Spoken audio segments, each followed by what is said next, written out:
여러분 안녕하십니까? 광주 MBC 뉴스데스크입니다. 대학 수학 능력 시험을 앞두고 코로나19 확산 방지를 위해 전국의 모든 고등학교의 등교가 중지되고 원격 수업으로 전환됐습니다. 그런데 광주의 한 학교에서 이런 지침을 어기고 일부 학생들과 등교 수업을 진행해 무리를 빚고 있습니다. 우종훈 기자가 취재했습니다. 대학 수학능력 시험을 앞두고 코로나19 확산을 막기 위해 등교가 중지된 첫날 광주의 한 고등학교. 집에 있어야 할 학생들이 점심을 먹기 위해 3, 4, 5 모여 학교 건물을 빠져나옵니다. 일주일 뒤 수능을 치르는 이 학교 고등학교 3학년 학생 50여 명은 오전에 학교 기숙사로 나와 수업을 듣고 자습했습니다. 그냥 선생님께서 돌아다니면서 자체 하고 싶은 학생 손들 해가지고 그걸 모아가지고 오늘부터 전국의 모든 고등학교는 수험생과 감독관을 보호하고 수험장 방역을 위해 전면 원격 수업으로 전환됐는데 이를 정면으로 위반한 겁니다. 학교 측은 250여 명의 고3 학생 가운데 등교 의사를 밝힌 학생들만 자발적으로 참여한 것이고 수능이 치러질 학교 본관 출입은 안 되지만 폐쇄돼 있던 기숙사 자습실을 개방했기 때문에 문제가 없다고 판단했다는 입장입니다. 시험이나 파괴 지침 그거거든요. 이 건물을 사용해서는 안 된다. 그래서 이 건물에는 비울 수가 없어요. 그래서 이제 따로 이제 기숙사 건물이 있어가지고 저희들 고민해서 아마 저희 없었으면 아마 받지 못했을 거예요. 뒤늦게 이 사실을 파악한 광주시 교육청은 방역 지침을 위반한 것으로 파악해 즉각 해당 학교 학생들을 귀가 조치하고 관내 다른 학교에서도 이와 같은 사례가 있는지 점검하기로 했습니다. MBC 뉴스 우종훈입니다. 광주의 한 요양병원에서 환자와 종사자 등이 무더기로 확진됐습니다.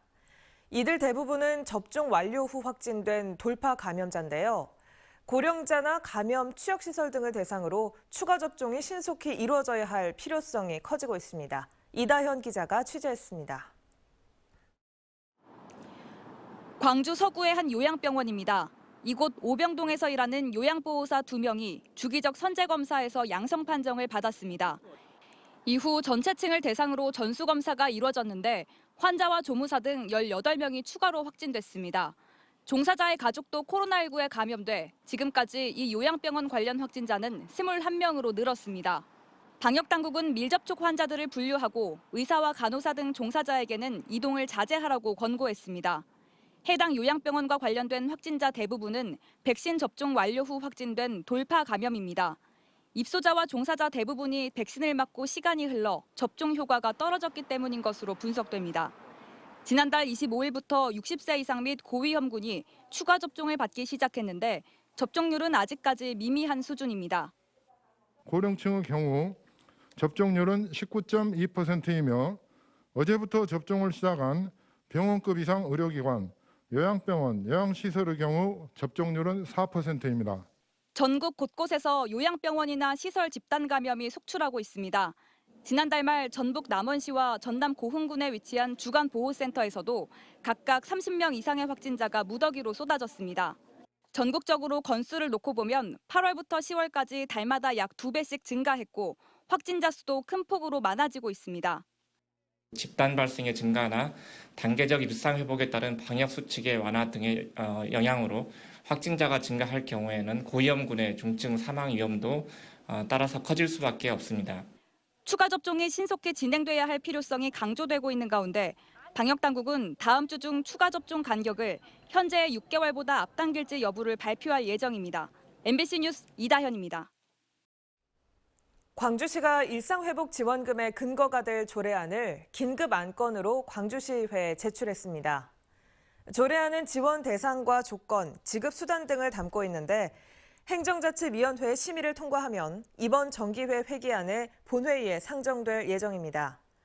하지만 일부 의원들이 모든 시민에게 10만 원씩 지원금을 주는 건 선거를 앞둔 시점에서 선심성 정책이라고 주장하고 있어 심사 과정에서 논란이 예상됩니다. 지역사회의 관심 사업 중 하나였던 전방 부지 개발 계획에 대해 광주시가 오늘 기본 방향을 천명했습니다. 보존 가치가 있는 근대산업 유산 일부를 보존하고 특급 호텔과 녹색 건축물 등을 조성해 광주의 랜드마크로 만들겠다는 계획안을 발표했습니다. 송정근 기자입니다. 광주시가 전문가 합동회의 등 26차례에 걸친 회의 끝에 전방 1신방직 부지에 대한 개발 계획을 발표했습니다. 한마디로 신구도심의 균형 발전을 위한 전략적 중심 상업지역으로 개발한다는 겁니다. 이를 위해 근대산업유산 가운데 14개 시설을 보존하기로 했습니다. 화력발전소와 보일러실 등 1930년대 건물 4개는 원위치에 원형 보존하기로 했고, 평가를 통해 보존 가치가 있다고 판단한 여자 기숙사와 식당 등 10개 건물에 대해서는 부분 또는 이전 보존을 추진하기로 했습니다. 가장 키워드는 근현대 시대의 노동의 가치와 노동자의 삶을 여실히 보여준 공간이라는 인식을 저희들은 함께하고 그 가치를 굉장히 높게 평가를 합니다. 근대 산업유산을 보호하면서도 상업지역으로의 역할도 빼놓지 않았습니다. 국제적 수준의 호텔과 라키비움 등 복합 문화시설도 유치하거나 설치하도록 했습니다. 또 첨단 산업의 R&D 센터, 탄소 중립 녹색 건축물 조성, AI 기반으로 한 스마트 도시 관리 방식도 도입하기로 했습니다. 우리 시의 신구도심 균형 발전을 위한 전략적 중심 상업지역으로서의 기능과 역할을 수행해야 합니다. 광주시는 개발안이 도시건축 공동위원회에서 의결되면 사업자 측에 개발안을 통보할 예정입니다. 사업자가 이 안을 받아들이게 되면 10명 내외의 협상조정협의회가 꾸려지게 되고 여기에서 본격적인 개발안이 구체화할 것으로 예상되고 있습니다. 사업자가 광주시 안을 받아들이지 않으면 협상은 결렬되게 되지만 광주시는 그럴 가능성은 낮다고 보고 있습니다. 하지만 본협상에 들어가더라도 주민과 사업 측은 개발을 더 원하고 있고 시민사회단체는 보존과 초과이익 환수 등을 요구하고 있어 지리한 협상 과정은 또다시 이어질 것으로 보입니다. MBC 뉴스 송정근입니다.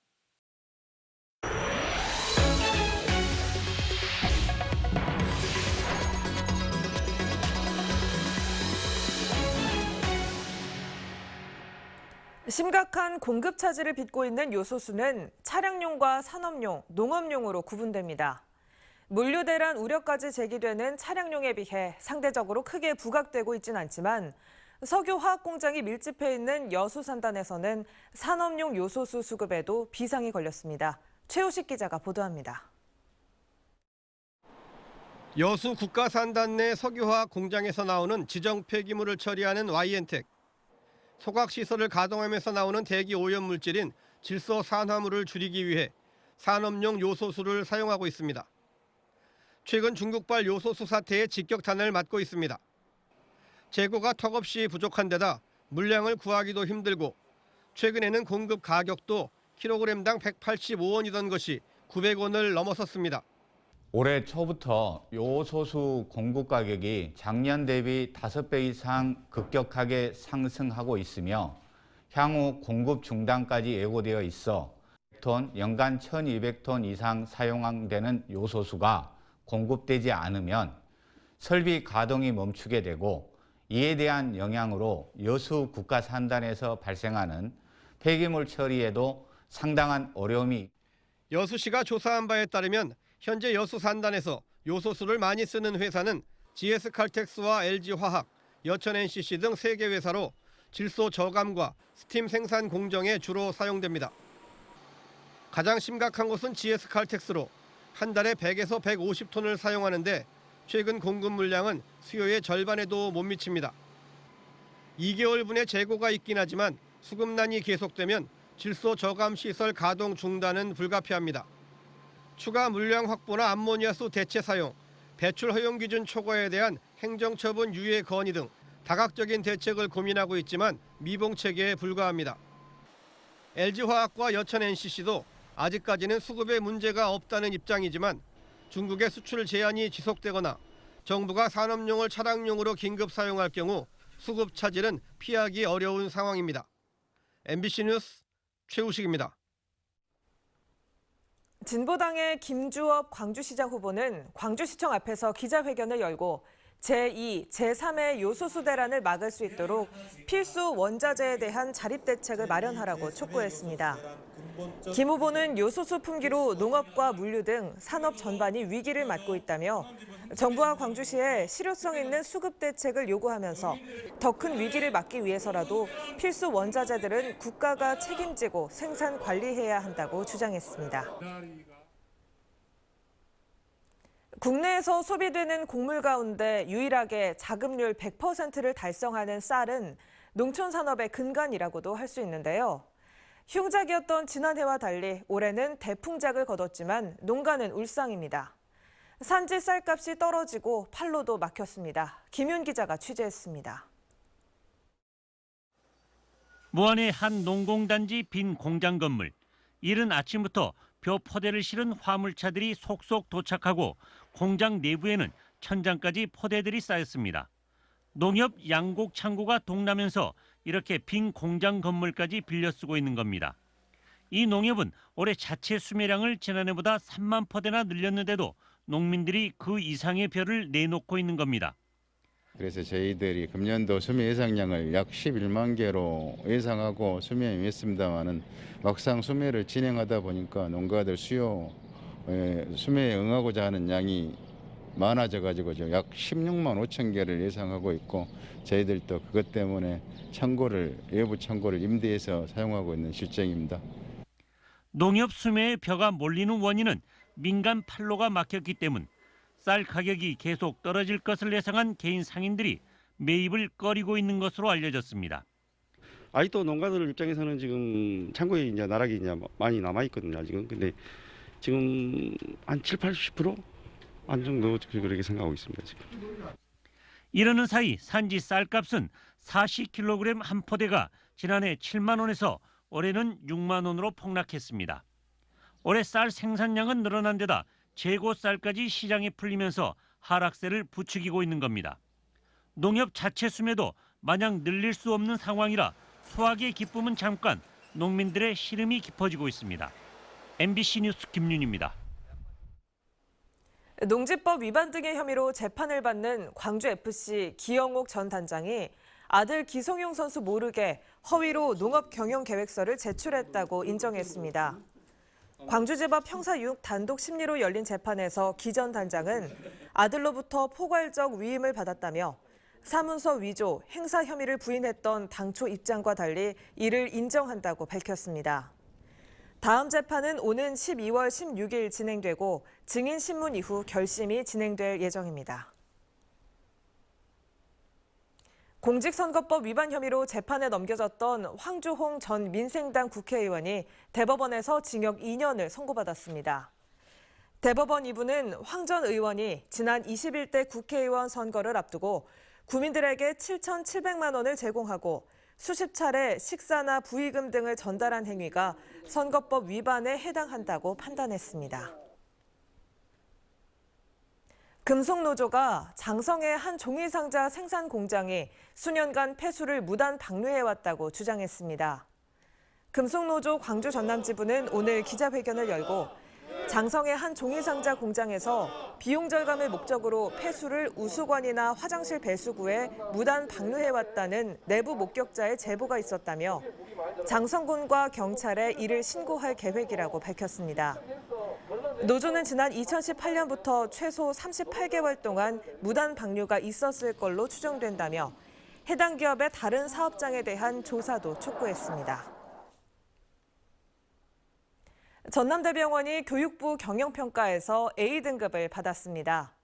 전남대병원은 최근 교육부가 국립대병원 14곳과 기타 공공기관 등 총 19개 기관을 대상으로 시행한 2020년도 경영실적평가에서 총점 85.391점으로 A등급을 받았습니다.